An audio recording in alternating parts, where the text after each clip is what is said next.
Good morning to all students.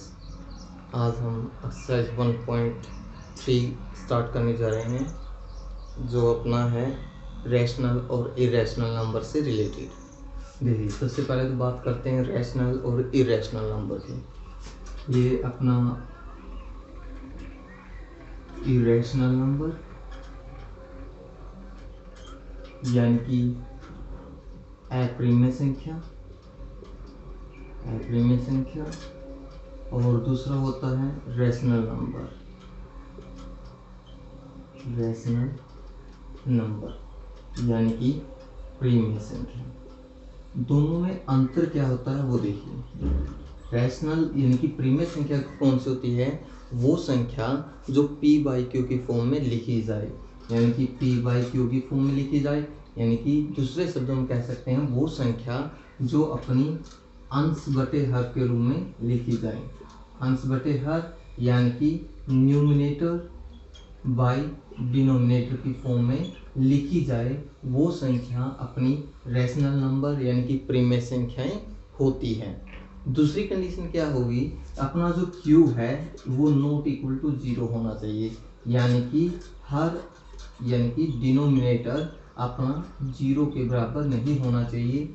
ये condition अपनी rational number की यानी कि प्रीमेय संख्या की। अब जो अपना रैशनल नंबर उसके एग्जांपल, जैसे फॉर एग्जांपल अपना 3/5 हो गया, 7/9 हो गया, 11/15 हो गया। ये सारे के सारे क्या है? अपने रैशनल नंबर है यानी कि प्रीमेय संख्याएं हैं। इसके अलावा जैसे हमने लिख दिया 3, ये भी अपना एक रैशनल नंबर है, क्योंकि जो 3 है उसके डिवाइड में हम 1 कर सकते हैं। कोई भी संख्या है उसके मल्टीप्लाई में और डिवाइड में हमेशा 1 रहता है, ठीक है। तो इसीलिए जो 3 है वो भी क्या है? अपना एक रैशनल नंबर है। ये तो था रैशनल नंबर। और इरेशनल नंबर वो संख्या जो p बाई क्यू की फॉर्म में लिखी ना जाए, यानी कि p बाई क्यू की फॉर्म में ना हो, वो अपना क्या होगा? इरेशनल यानी कि अप्रीमेय संख्या। यानी कि जो अपना इरेशनल नंबर है वो किस फॉर्म में होगा? स्क्वायर रूट की फॉर्म में। जैसे अपना √2 हो गया, √3 हो गया, √5 हो गया। ये सारे के सारे क्या है? अपने इरेशनल नंबर, यानी कि जिनका कंप्लीट स्क्वायर रूट ना निकले उनको हम इरेशनल नंबर की फॉर्म में लिखते हैं। ये है अपना रैशनल और इरेशनल नंबर के बारे में। चलिए हम बात करते हैं अब अपने एक्सरसाइज 1.3 की। इसके अंदर क्या है? अपने को एक नंबर दिया हुआ है जिसके अंदर हमें फाइंड आउट करना है कि जो गिवन नंबर है वो इरेशनल नंबर यानी कि अप्रीमेय संख्या है या नहीं है, वो अपने को प्रूव करना है। चलिए देखते हैं कैसे करेंगे। अपना फर्स्ट क्वेश्चन है prove that √5 is A irrational number, यानी कि सिद्ध करना है कि जो वर्गमूल 5 है वो अपना एक अप्रीमेय संख्या है। तो स्टार्ट करते हैं। Let √5 is a rational number. अपने को इरेशनल शो करना है तो हम बिल्कुल उसका अपोजिट लेके चलेंगे, यानी कि उसको रैशनल यानी कि प्रीमेय संख्या लेके चलेंगे। यानी कि माना वर्गमूल 5 एक प्रीमेय संख्या है। इसीलिए यदि प्रीमेय संख्या है तो वर्गमूल 5 को हम क्या लिख सकते हैं? p बाई क्यू की फॉर्म में लिख सकते हैं, जहाँ पे जो q है नॉट इक्वल टू 0 होना चाहिए और p एंड q आर को प्राइम नंबर, यानी कि p बाई क्यू दोनों सह अभाज्य संख्या है। अब यहाँ पे बात आएगी को प्राइम यानी कि सह अभाज्य की। सहअभाज्य संख्या कौन सी होती है? वो संख्याएं जो HCF 1 के इक्वल रखती है, यानी कि ऐसी कोई भी दो संख्या जिनका महत्तम समापवर्तक 1 के इक्वल आवे, यानी कि वो सिर्फ 1 पे डिवाइड होंगी दोनों, बाकी किसी दूसरे नंबर पे डिवाइड नहीं होगी, तो वो अपनी क्या है? को प्राइम नंबर है। फॉर एग्जांपल अपना 3 और 5 है। देखो 3 और 5 दोनों का जो HCF है वो सिर्फ 1 आ होगा, क्योंकि 3 भी और 5 भी सिर्फ एक ऐसी टर्म है जो अपनी 1 पे डिवाइड होगा है, तो अपना HCF 1 आ गया। ऐसे ही अपना 11 और 13 उठा लो, तो ये भी क्या है अपने को प्राइम नंबर, क्योंकि दोनों का जो HCF है वो किसके इक्वल है, अपना 1 के इक्वल है। तो ये है अपना को प्राइम नंबर के बारे में। तो अपने लेके चले हम P और Q क्या है, दोनों के दोनों को प्राइम नंबर है। अब इसी चीज को दोबारा से लिखोगे √5 इक्वल टू P/Q², ये हो गया। अब इस स्क्वायर रूट को खत्म करना है, यानी कि वर्गमूल को खत्म करना है, तो क्या करोगे, square on both side, square on both side, दोनों तरफ वर्ग करने पर, दोनों तरफ वर्ग करने पर। अब दोनों तरफ वर्ग किया, वर्गमूल 5 का भी वर्ग कर दिया और P/Q का भी वर्ग कर दिया। अब इसका तो वर्ग का वर्गमूल कट गया, यानी कि 5 हो गया। P का स्क्वायर Q हो गया P² अपॉन Q हो गया Q², ये हो गया इक्वेशन 1। क्लियर है? चलिए अब आगे देखो। अब यहाँ पे Q² डिवाइड का है, अब यहाँ पे इस साइड आए तो मल्टीप्लाई होगा, तो क्या होगा Q²। अब जो 5 है उसको P के डिवाइड में लेके जाओ, P² अपॉन 5 हो गया। ठीक है, इसको इक्वेशन 1 में, इसको इक्वेशन 1 ले लो, ये हो गया। अब यहाँ पे क्या है, जो P² इज डिविजिबल बाय 5। अब जो P² है 5 से विभाजित होता है। अब 5 से विभाजित होता है यानी कि डिवाइड होता है, कैसे पता लगा? अब देखो, किसी भी संख्या को डिवाइड करोगे किसी भी टर्म से तो अपना क्यूसेंट आएगा, यानी कि जब आप अपने को मान लो 25 को 5 से डिवाइड करना है, तभी तो 5 के इक्वल लिख सकते हो, यानी कि 5 5 25, तो 5 आ गया। यहाँ पे जब P² को 5 से डिवाइड किया तो अपना आंसर क्या है, Q² आया। तो लिख दिया कि जो P² is divisible by 5, then जब P² डिवाइड हो रहा तो सिंपल सी बात है, उसका जो स्क्वायर रूट है वो भी कम डिवाइड होगा, तो लिखोगे P, then P is also divisible by 5, तब P भी 5 से विभाजित होगा। ये हो गया। अब जब डिवाइड कर रहा है तो क्या होगा, सो 5 is A factor of P, यानी कि इसीलिए 5 P का गुणनखंड है, गुणनखंड है। ये इक्वेशन होगी अपने पास 2।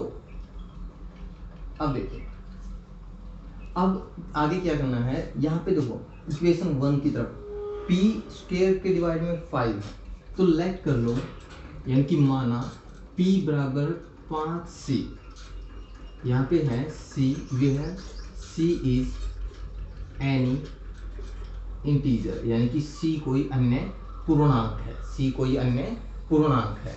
अब यहाँ पे P इक्वल टू 5C हो गया, क्योंकि 5 से डिवाइड था तो 5 ले लिया और यहाँ पे कोई एक्स्ट्रा मल्टीप्लाई कर दिया C से। अब इसका कर दो square on both side, square on both side, square on both side, यानी कि दोनों तरफ वर्ग करने पर, वर्ग करने पर। अब दोनों तरफ वर्ग करोगे, P का भी वर्ग और 5C का भी वर्ग, इसका तो P² हो गया और इसका क्या हो गया 25C², ये हो गया। अब जो P² की वैल्यू है वो इक्वेशन 1 के अंदर पुट कर दो, put the value of P² in first equation, यानी कि P² का मान समीकरण 1 में रखने पर, तो अपने पास क्या होगा, Q² बराबर है 25C² बटे में 5, 5 कम 5 5 25, तो जो अपना Q² है वो किसके इक्वल आ गया, 5C² है। अब 5 मल्टीप्लाई है तो Q का डिवाइड में आकर हो जाएगा C²। अब देखो, अब करना क्या है, जहाँ पे P लिखा था यहाँ इस कंडीशन में, वहाँ पे सिर्फ Q डालना है अपने को और एज चीज लिखना है, तो लिखो Q² इज डिविजिबल बाय 5। वे जो Q² है 5 से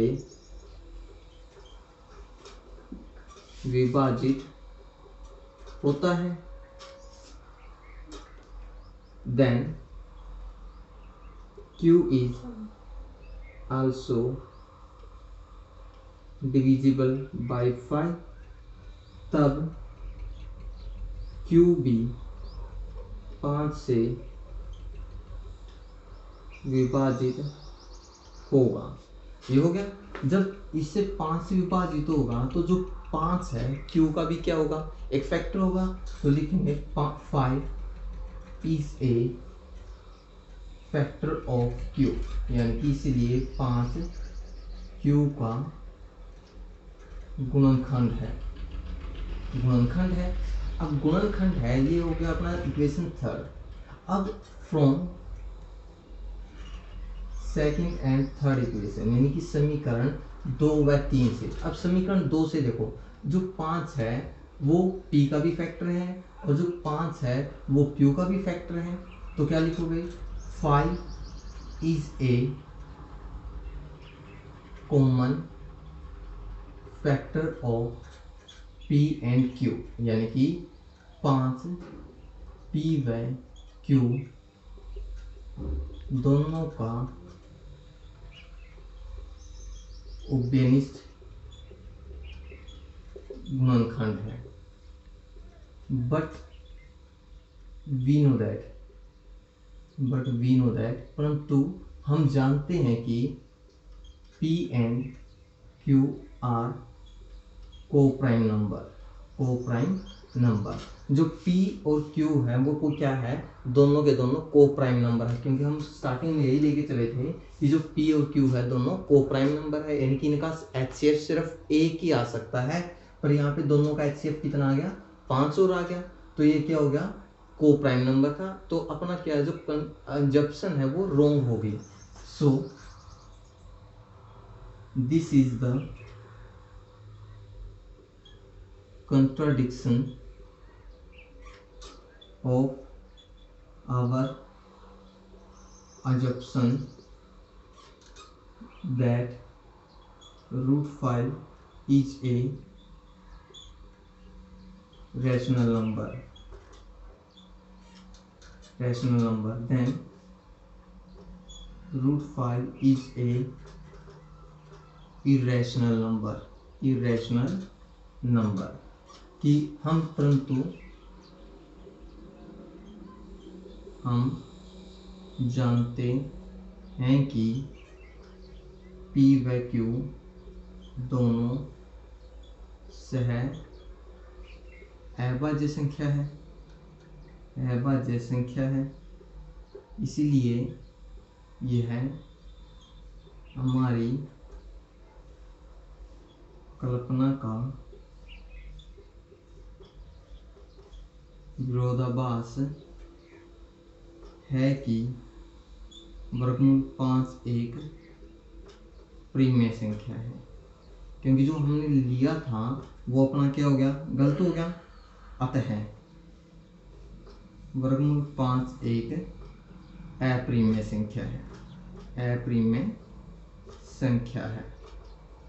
ये देखो, ये था अपना कि वर्गमूल 5 एक अपरिमेय संख्या प्रूव करनी थी। अब यहाँ पे क्या था कि स्टार्टिंग में हम लेके चले थे कि जो P और Q है दोनों के दोनों कोप्राइम यानी कि अभाज्य संख्या है। परंतु लास्ट में क्या पाया कि जो P और Q का एक उभयनिष्ठ गुणनखंड यानी कि एक कॉमन फैक्टर निकल गया। वो क्या था, 5 था। जिसकी वजह से जो अपना अजप्शन थी, जो अपनी कल्पना क्या की थी कि वर्गमूल 5 एक परिमेय संख्या यानी कि रैशनल नंबर है। ये अपनी क्या होगी, गलत सिद्ध होगी। गलत सिद्ध होने की वजह से जो वर्गमूल 5 है वो क्या हो गया, अपना इरेशनल नंबर हो गया, यानी कि अपरिमेय संख्या होगी। ठीक है, ये था अपना कि वर्गमूल 5 इज ए इरेशनल नंबर, यानी कि वर्गमूल 5 एक अपरिमेय संख्या थी। इसी तरह हम वर्गमूल 2, वर्गमूल 3, वर्गमूल 7, वर्गमूल 11 इनका प्रूव कर सकते हैं कि ये सारे की सारी क्या है, अप्रिमेय संख्या है यानी कि इरेशनल नंबर है। करना क्या है, मान लो जो वर्गमूल 2 का पूछे, सिर्फ जहाँ पे वर्गमूल 5 है वहाँ पे सिर्फ वर्गमूल 2 रखना है। बस एक जगह ध्यान रखना है कि जहाँ पे वर्ग करोगे ना 2 का, तो वहाँ पे 25 की जगह 4 आएगा, ये ध्यान रखना है कि वर्ग में चेंज आएगा। जब 3 पूछे सिर्फ वर्गमूल 3 पुट कर दो वर्गमूल 5 की जगह, बाकी सारा का सारा एज इट इज लिखना है। जब वर्गमूल 7 का पूछे 5 की जगह सिर्फ 7 रखना है, बाकी सारा का सारा एज इट इज रखना है। ये था अपना अप्रिमेय सिद्ध करना यानी कि इरेशनल नंबर शो करना। आई होप आपको ये समझ में आया होगा। यदि आपको समझ में आया है तो वीडियो को लाइक कीजिए, शेयर कीजिए और चैनल को सब्सक्राइब कीजिए। Thank you and have a nice day.